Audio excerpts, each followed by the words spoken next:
Michael Reed was a man the world admired. His name appeared in magazines, on television, and across news headlines. He was called a genius, a billionaire, and a man who had built an empire with his bare hands.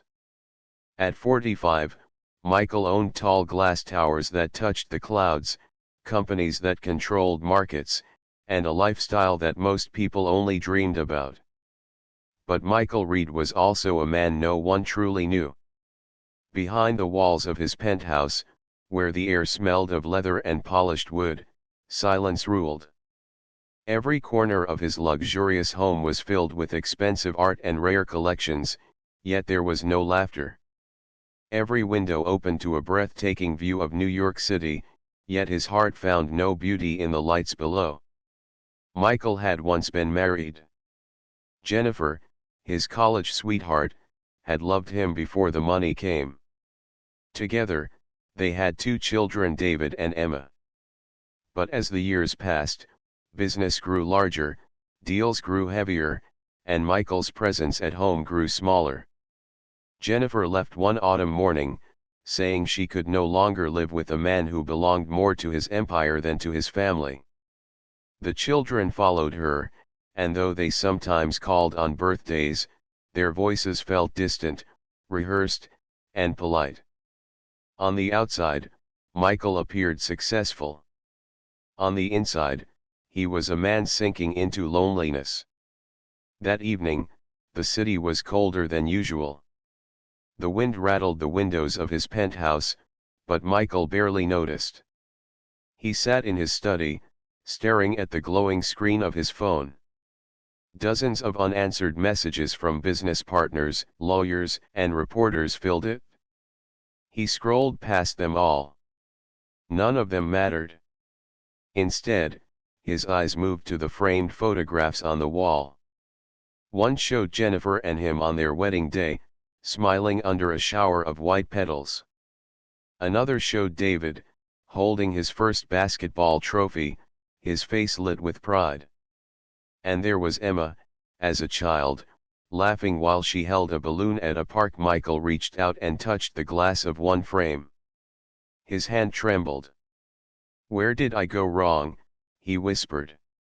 His voice cracked, carrying the weight of years of regret. The room felt unbearably heavy. He lowered his head into his hands. His empire, his fortune, his name, it all seemed useless now. None of it could bring back the warmth of family, the comfort of love, or the simple joy of being needed. Then, in the quiet, he whispered words he had never dared to say out loud before. "I can't fix this. I don't know how to live anymore." The words escaped into the night, carried out through the tall glass windows of the tower. He thought no one could hear them. But he was wrong. Across the street, on the corner under a flickering streetlight, a woman was searching through a trash bin for food. Her name was Angela. Angela had once been a teacher in a small town. She had taught children how to read, how to write, and how to believe in themselves. Her students had loved her kindness, her gentle smile, and the way she always said, "You can do it, I believe in you." But life had not been kind in return. After her mother fell sick, Angela spent everything she had on hospital bills. When her mother passed, she had nothing left, no savings, no family to support her, and no home. One misfortune after another pushed her onto the streets. For years now, the pavement had been her bed, and strangers' eyes passed over her as if she were invisible. Yet, despite everything, Angela carried herself with dignity. Her coat was torn, her shoes worn out, but her spirit had not been broken. She still carried inside her the heart of a teacher, the heart of someone who believed in helping others, even when she herself had nothing. That night, as she bent over the trash bin, searching for scraps to quiet her hunger, the wind carried Michael's broken whisper down to her ears. "I can't fix this. I don't know how to live anymore." Angela froze. The voice was faint, yet full of pain so deep it cut through the noise of the city. She lifted her head and looked up. Across the street, high above, a window glowed. Behind it, she saw the shadow of a man, shoulders slumped, head bowed. She didn't know who he was. She didn't know he was a billionaire. All she knew was that the sound of his voice was the same sound she had made on her hardest nights. Angela straightened, pulling her thin coat tightly around her. Her heart began to beat faster. She didn't know what she could do, but she couldn't ignore what she had heard. With quiet determination, she crossed the street. The golden doors of the skyscraper stood tall before her. Inside, warmth and luxury waited, a world far from her own. She hesitated for a moment. A voice inside her said she didn't belong here.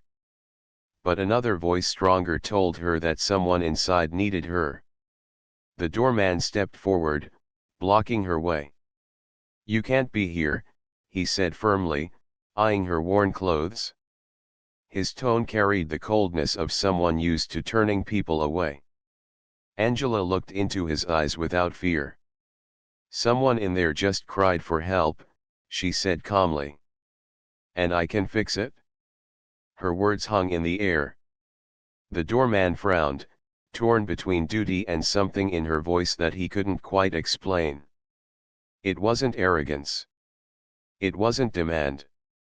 It was quiet strength, the kind that comes from surviving storms most people could never imagine. After a long pause, he stepped aside.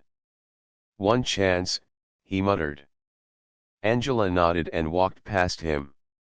The elevator doors closed, and she was carried upward. Her reflection stared back at her from the polished metal walls. She didn't know what she would say, or why her heart had pushed her to come. But she knew one thing: pain recognizes pain.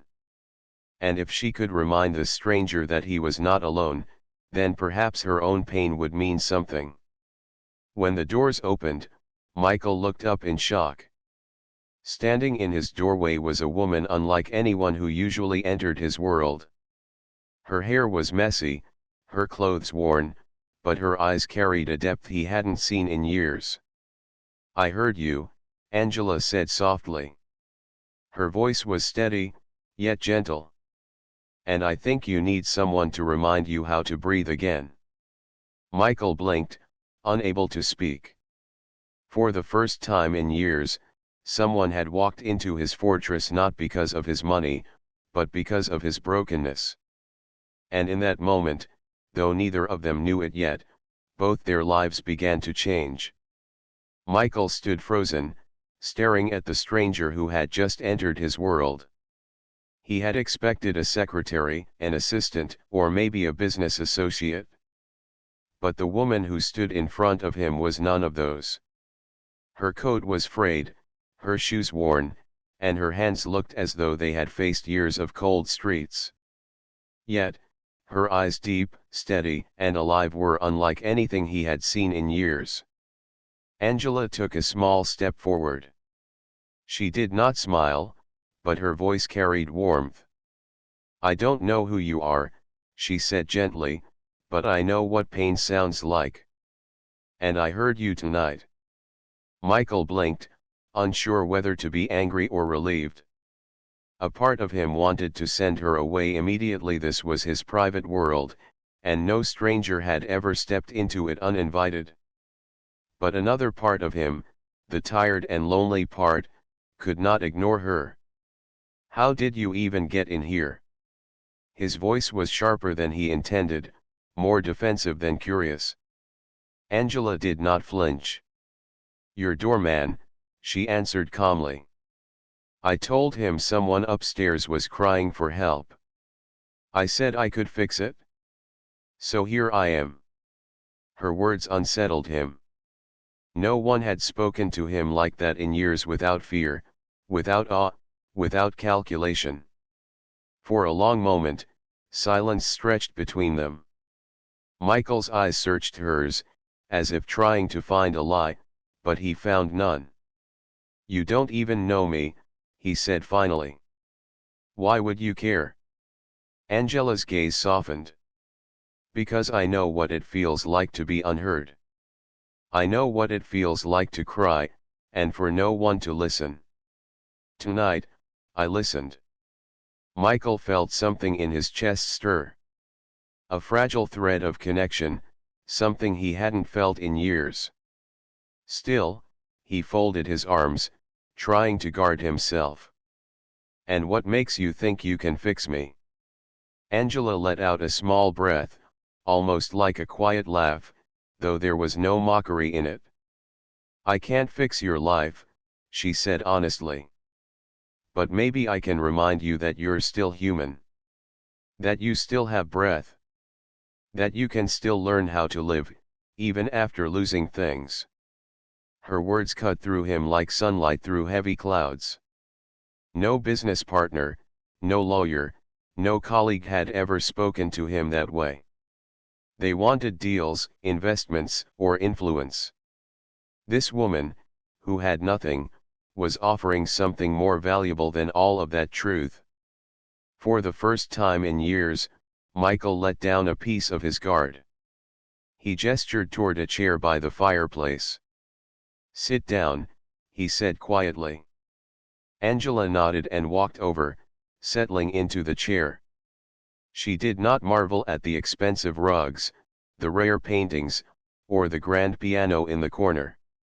Instead, she sat as though she belonged, as though she had every right to be there. Michael poured himself a glass of water, then hesitated. "Would you like some?" Angela nodded. "Yes, thank you." He brought her the glass, noticing how her hands trembled slightly as she took it. She sipped slowly, and for a moment, the room was silent except for the sound of the wind against the tall windows. Finally, Michael spoke. "What's your name?" "Angela," she said. "Angela," he repeated, as if testing the weight of it. "You're homeless, aren't you?" Angela's lips curved into a small, sad smile. "Yes. The street has been my home for a while now." Michael felt a wave of guilt wash over him.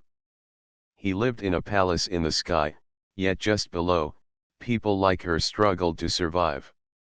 And tonight, one of them had walked into his home not to ask for money, but to give him something he didn't know he needed: hope. Angela leaned forward slightly. "Tell me, Michael, why are you hurting?" Her question startled him. Few people dared to ask, and fewer cared to hear the answer. He looked away, his eyes falling once again on the photographs of his family. His voice broke as he spoke. "My wife left me. My children hardly speak to me anymore. I spent years building a world for them, but in the end, I built it for myself. Now I have everything and nothing." Angela listened silently, her hands folded around the glass of water. She did not interrupt, did not judge. She simply let him speak, and in her stillness, Michael felt the freedom to continue. "I thought success would fix everything," he admitted. "But it only built walls. And now, I don't know how to break them down." Angela's eyes glistened, not with pity, but with understanding. "Walls can keep pain out," she said softly.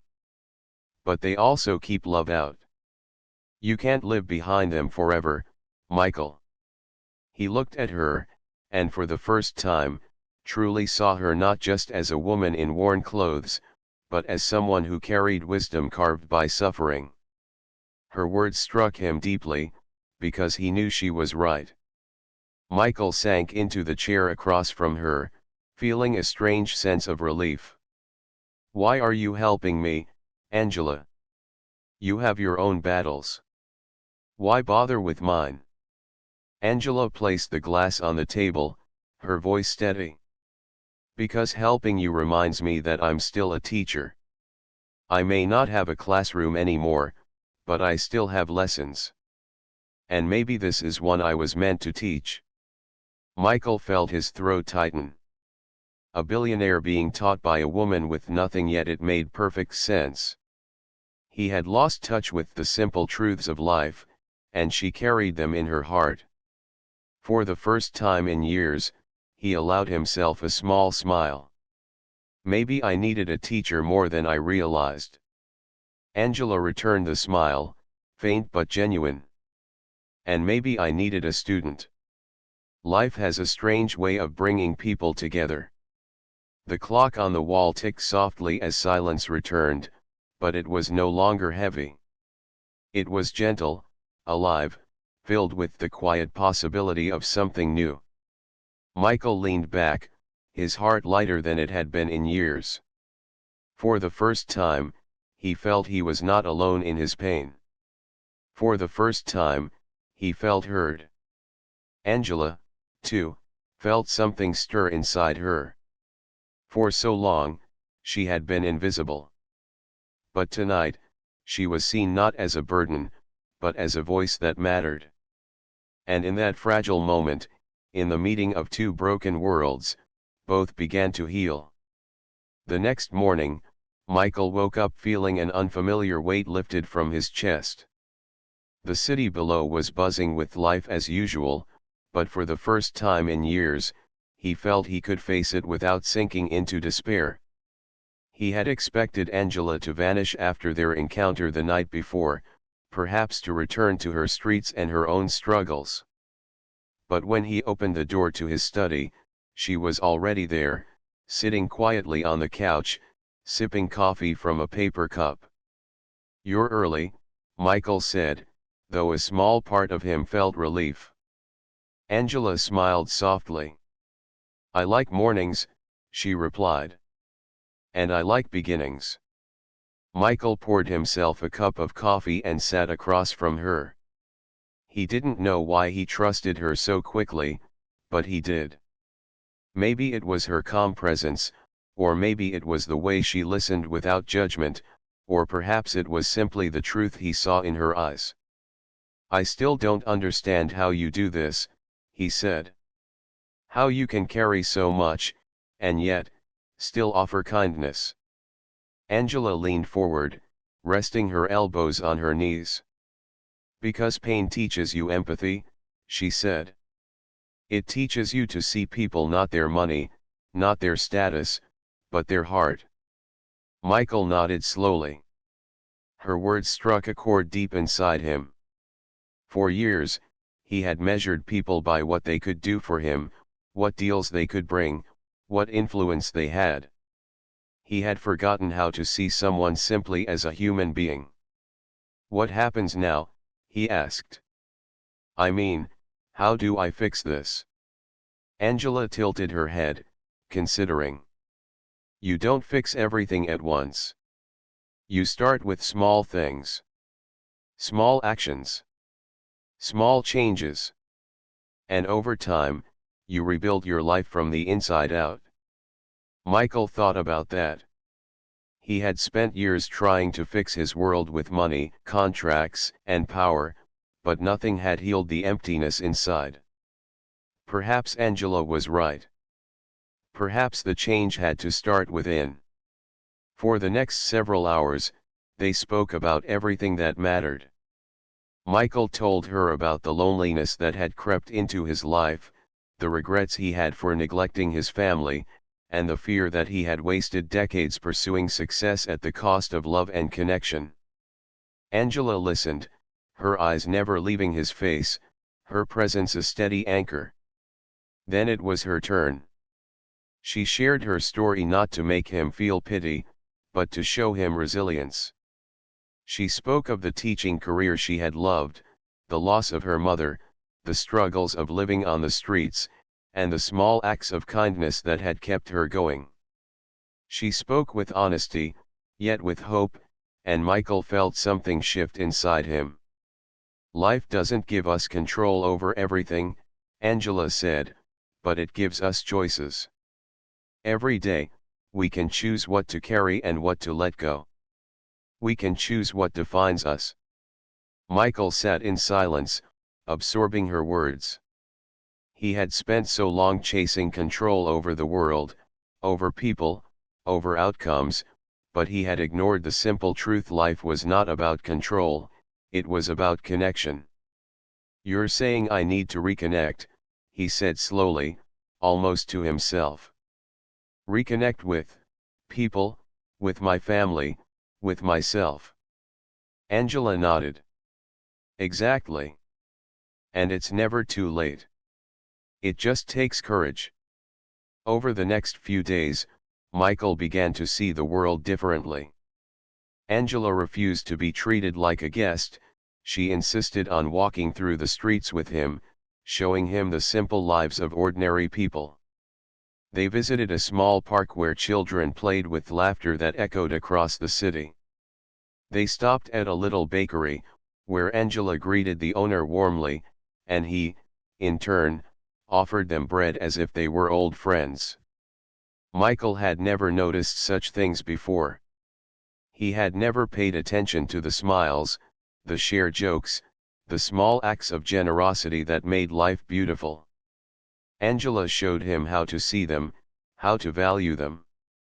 One afternoon, as they sat on a bench in the park, Michael asked a question he had never asked anyone in decades. "Angela, how do you stay hopeful? How do you keep going when it feels like everything is against you?" Angela looked out at the children running, their laughter filling the air. "Hope isn't something you find. It's something you choose. Every day, you decide to see the good. You decide to give a little kindness.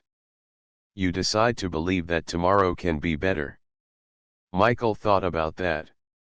For years, he had measured success in wealth, influence, and power, never realizing that hope and kindness were far more valuable.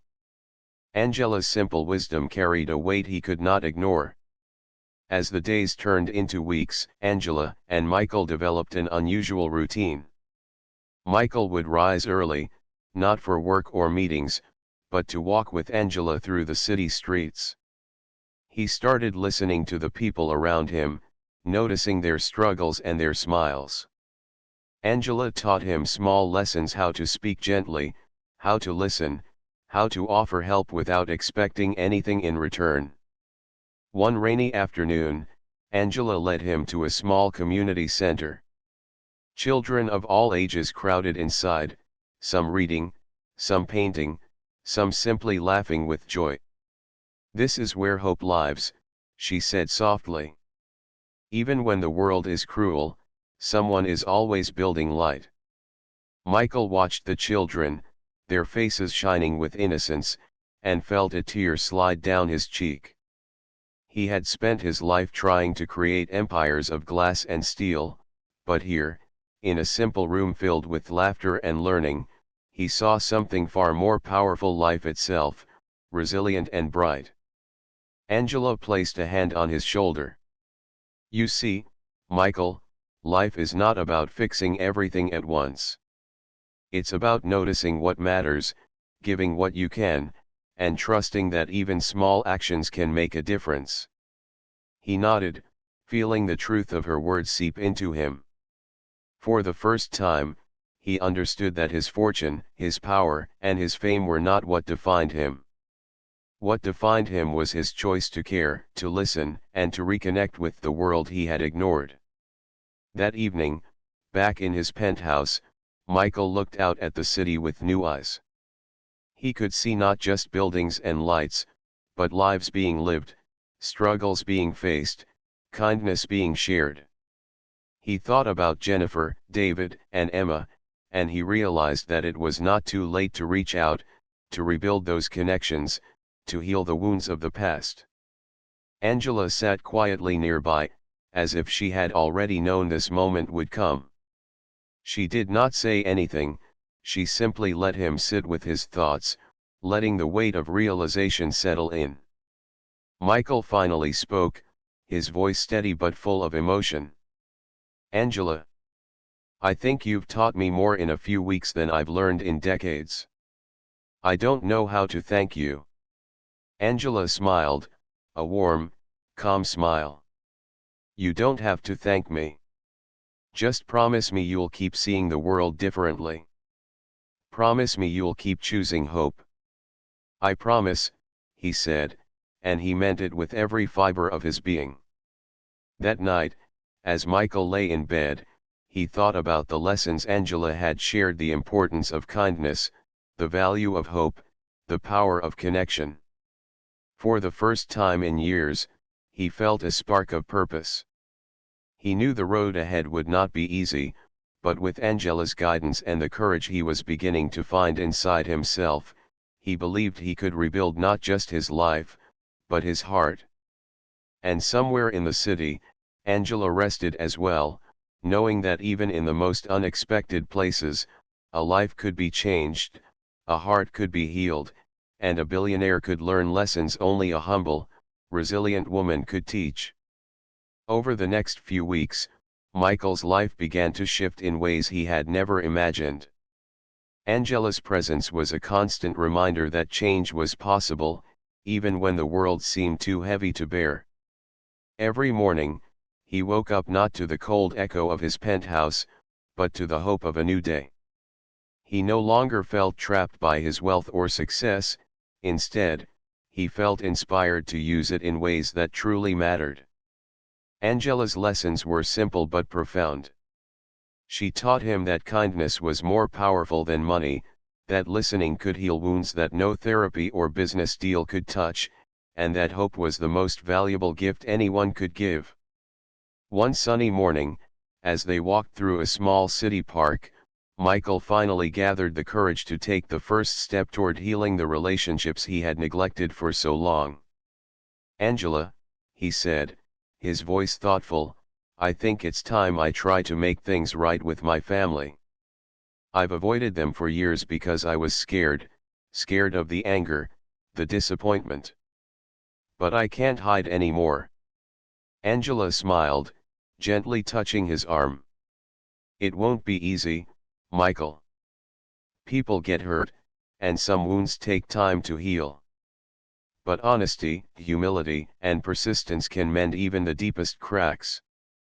You have to be willing to be patient, and you have to be willing to listen."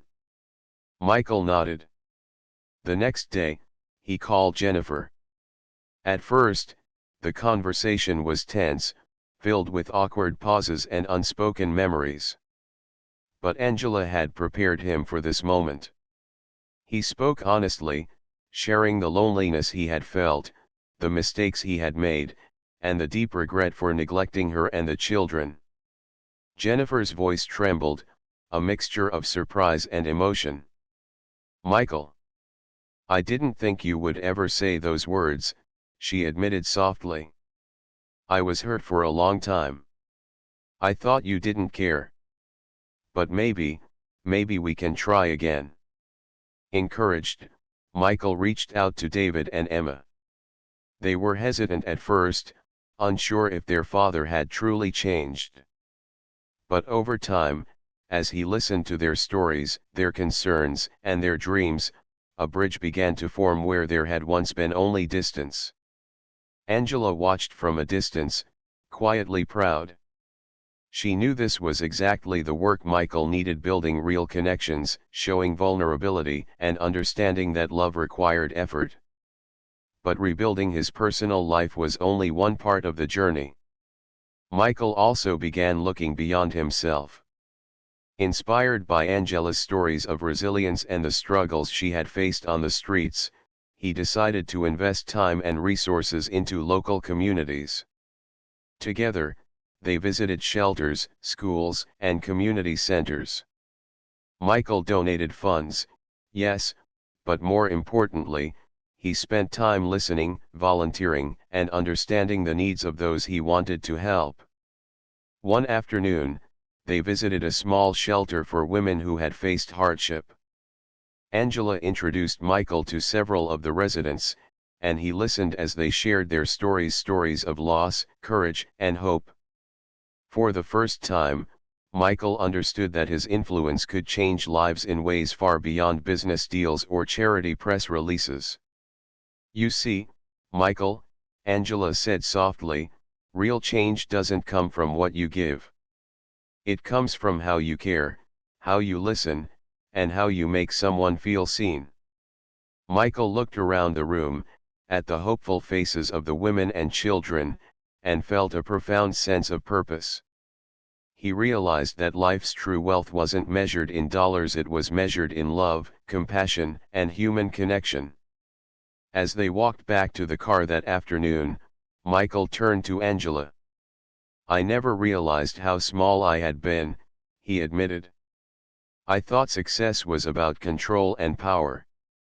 But you've shown me it's about presence, about being there when it matters." Angela smiled warmly. "And now you're learning. That's all that matters, being willing to learn." The bond between Michael and Angela grew stronger with each day.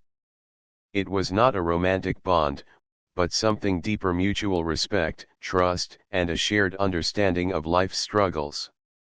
Michael admired Angela's resilience, her ability to remain strong in the face of adversity, and her unwavering kindness. Angela admired Michael's willingness to change, to admit his mistakes, and to step out of his comfort zone to help others. One evening, after a long day of community visits, Michael invited Angela to his penthouse. The city lights twinkled below, but Michael's focus was entirely on her. "Angela," he said quietly, "I can't imagine where I'd be without you. You've opened my eyes in ways I never thought possible." Angela shook her head gently. "I didn't fix you, Michael. You did that yourself.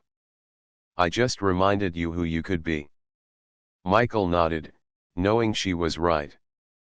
But he also knew that her presence had changed his life in ways no one else could. She had taught him the power of listening, of empathy, and of hope. She had reminded him of the value of humanity, something he had forgotten in the pursuit of wealth and success. As the days passed, Michael continued to rebuild his relationships, both personal and professional. He reached out to old friends he had neglected, apologized for past mistakes, and offered support where it was needed. At work, he encouraged his team to focus not only on profits but on the impact their decisions had on people's lives. Slowly, his empire became a place where kindness and ethics mattered as much as success. Angela watched these changes with quiet satisfaction. She had not asked for recognition or reward. Her goal was simply to remind Michael that life's true meaning was found in connection, compassion, and courage. One afternoon, as they sat on a park bench watching children play, Michael turned to her and said, "I've never felt this alive before. It's like a weight has been lifted, and I can finally breathe again. Thank you, Angela, for everything." Angela smiled, her eyes reflecting the sunlight. "Remember, Michael, the work isn't finished. Life will always have challenges. But now, you have the strength and the heart to face them. And you'll never face them alone." Michael looked out at the bustling city, feeling a sense of purpose and peace he hadn't felt in decades. He knew there would still be struggles ahead, but he was no longer afraid. He had Angela's guidance, his family's slowly mending trust, and a renewed understanding of what truly mattered. That night, as he lay in bed, he reflected on how far he had come. He thought about the billionaire he used to be, alone, disconnected, and hollow, and compared it to the man he was becoming: connected, empathetic, and alive. Angela's presence had been the catalyst for this transformation, and he vowed to honor her lessons in every choice he made. And somewhere in the city, Angela returned to her own life on the streets, feeling fulfilled. She had reminded a man with everything that life's true wealth was not in possessions but in the courage to care, the willingness to change, and the strength to love again. The city was alive with the hum of evening traffic and the glow of streetlights. Michael Reed stood on the balcony of his penthouse, looking out at the skyline, and for the first time in decades, he felt at peace. The empire he had built no longer felt like a cage, it was a platform, a place from which he could make a real difference in the world. Angela had been with him every step of the way. Not as an employee, not as a guest, but as a guide, a friend, and a teacher who reminded him that life's true value was measured not in dollars, but in love, compassion, and connection. Michael reflected on the journey that had brought him here. He thought about the nights of loneliness, the walls he had built around himself, and the moment when he had cried out in despair, thinking no one could hear. And then he remembered Angela, standing across the street, listening not to his wealth, but to his pain. That single act of kindness had changed everything. The next morning, Michael woke early, filled with a sense of purpose. He had a meeting with Jennifer, David, and Emma. They had agreed to meet at a small park where they used to spend weekends together as a family. Michael wanted it to be informal, free from the pressures of business and the ghosts of past mistakes. Angela accompanied him, not as a participant in the reunion, but as quiet support. She had helped him prepare, guiding him to approach the meeting with honesty and humility rather than fear. When Michael arrived, Jennifer was already there, holding Emma's hand while David stood beside her. For a moment, the past years of distance weighed heavily on him. But then he took a deep breath and smiled a real, unguarded smile. "Hi," he said softly. I'm glad we could do this." Jennifer looked at him, her eyes reflecting caution but also hope. "Michael," she said, "we've waited a long time to hear words like that from you." Michael nodded. "I know I've made mistakes. I let work and pride come between us, and I'm sorry. I want to make things right, starting today." David stepped forward, a hesitant but curious look on his face. "You really mean that?" he asked. "I do," Michael replied earnestly. "And I know it will take time, but I want to be part of your lives again, really part of them." Emma, still young but wise beyond her years, smiled and hugged him. "We've missed you, Dad," she said simply. The tension that had built over years began to melt away. They spent hours talking, sharing memories, laughing over old jokes, and slowly letting go of the misunderstandings and resentment that had kept them apart. Angela watched quietly from a distance, feeling a deep satisfaction in the healing she had witnessed. Later that day, Michael returned to his penthouse with a renewed sense of clarity. He knew the work of rebuilding his family was ongoing, but for the first time, he believed it was possible. He turned to Angela, his eyes full of gratitude. "I can't thank you enough," he said. "You've not only helped me see life differently, but you've shown me how to live it fully." Angela shook her head gently. "You did this yourself, Michael. I just reminded you who you were capable of being. The strength was always inside you." But Michael insisted, "No. It took someone like you, someone who understood pain, someone who could see me for more than what I had. You taught me how to feel again." Angela smiled, a quiet, proud smile. "Then I'm glad I came when I did." In the following months, Michael's life continued to transform. He began volunteering more, personally visiting shelters, schools, and community programs. He worked alongside Angela to fund initiatives that empowered people to rebuild their lives. He discovered that giving time and attention often mattered far more than giving money. Angela, too, found her own life enriched. Through helping Michael, she realized her own potential to influence change. She started organizing community classes for children and adults, teaching basic skills, life lessons, and resilience. She showed them that no matter where life began, it could always change for the better. One crisp morning, as Michael and Angela walked through a small neighborhood garden they had helped fund, Michael paused. The flowers were blooming, the children were playing, and laughter filled the air. "Angela," he said, "I feel like a different person.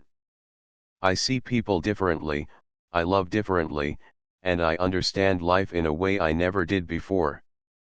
And it's all because you reminded me of what I lost sight of."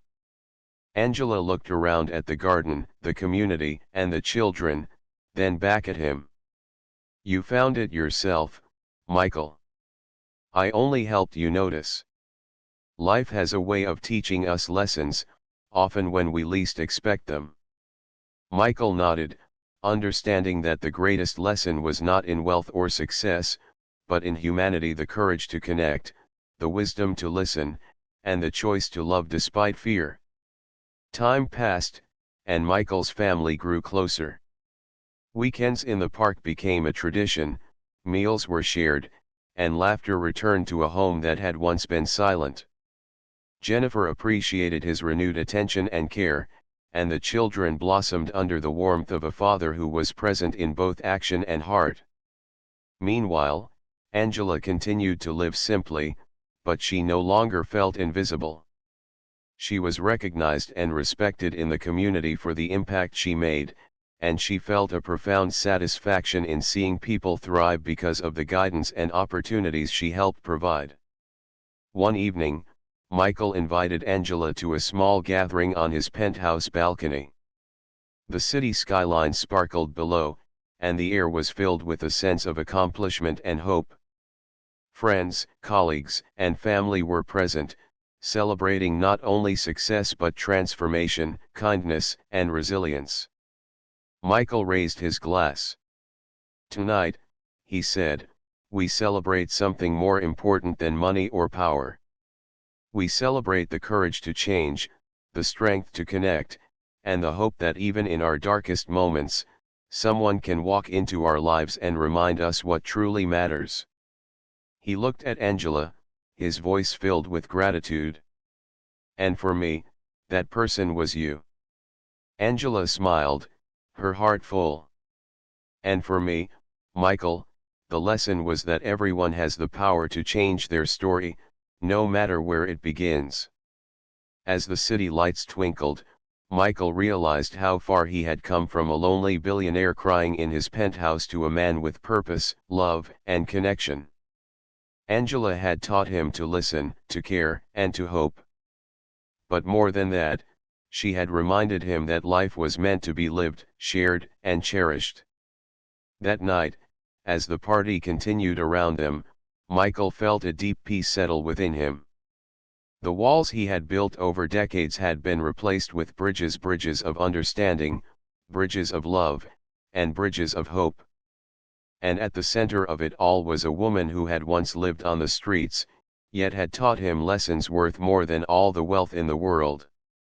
As the evening ended and guests departed, Michael and Angela stood together on the balcony, looking out at the city. "You did it," Angela said softly. "No," Michael replied, taking her hand gently. "We did it together." And for the first time in his life, Michael truly understood the meaning of wealth, success, and happiness. It was not in possessions, titles, or power. It was in the courage to change, the strength to love, and the grace to accept help when it was offered. Angela smiled, knowing that Michael's transformation was complete not because of money or status, but because he had learned what she had always known, that life's greatest treasures are invisible to the eye, found in the heart, and shared through kindness. And as the city slept beneath the stars, two lives once broken, once lost stood strong, connected, and full of hope, ready to face whatever the future held, together and apart, forever changed.